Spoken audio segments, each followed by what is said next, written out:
There are many paranormal events that people today encounter. Some things are a little small and not really important, while some others are really big.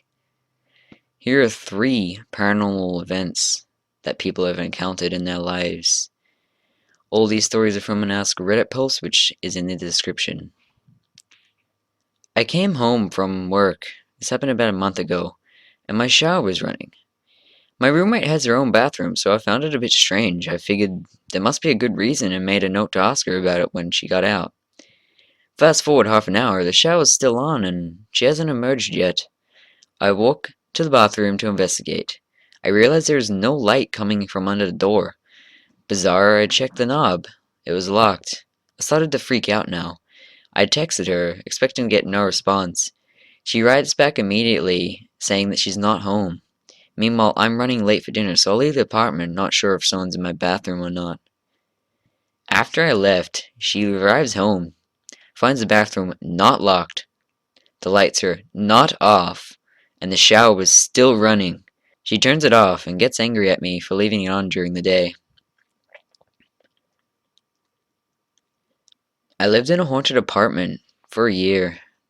The apartment was rather small. I started having these reoccurring dreams of a young woman asking me to follow her and thought nothing of it. But I never followed her in my dreams. One night I followed her in my dream, and she crosses a stream, and I stop. Nothing weird about that, except for the guy across the stream, loading a clip into his gun, cocking the gun, then discharging the clip, over and over again. I wake up from my dream to see a shadowy figure dripping wet in the doorway of my bathroom. I freak out, and I look away to see the same man at the foot of my bed, with the gun.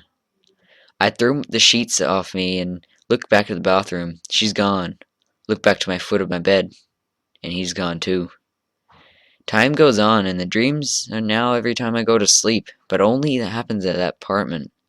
One night I wake up to my TV turning on and flashing through the channels, with the volume continually getting louder and louder. I try my remote. It doesn't work. I try the buttons on the TV and still nothing. So I unplug the TV and go back to bed. I wake up in the morning, plug my TV in, and sure enough, it's in the 200s somewhere with the volume cranked. Weird thing is, the TV shouldn't reach those numbers when I change channels. To get back to the TV, I couldn't get back to those channels. As time goes on, I start having lights going on and off. My radio would turn on, change channels. Bulbs in the apartment would explode or turn on. I even started seeing the dripping girl on a weekly basis around the apartment. The biggest event came when I finally followed the girl through the whole dream. I woke up because of light flickering around my apartment to see a hooded man at the foot of my bed. Thinking someone has broken into my apartment, I lunge at them from my bed. We start exchanging blows, trashing my apartment. We square off, and he manages to reach out his hand and just touch me in the chest with 2 fingers. My whole body shuts down, and I fall on my back. He then proceeded to crawl up on my body and stand on my chest. I ask, "The fuck do you want? Just leave me alone." The figure disappears, and I lay on the floor until morning and head to class. I come home and my place is trashed. Now I know what you're thinking, I was on drugs or something. No, I don't do drugs, and I wasn't taking drugs when this happened. Other people experienced the lights going on and out, but only one other person ever saw the girl. My buddy James lived in a rented house that he was able to rent immediately after the previous renter died because his wife is a paramedic and she responded to the previous tenant's 911 call. He was having a heart attack, and she and the tenant talked briefly, but his condition worsened. Before they even got into the ambulance, he died right there and then. They were looking for a new place, so they contacted the landlord and they got the house. James immediately told his friends and family that the place was haunted. He was telling me this and I didn't believe it. I'd only met him very recently through his brother whom I had known for a while. And my fiancée was friends with James's wife. They asked us for dinner one night.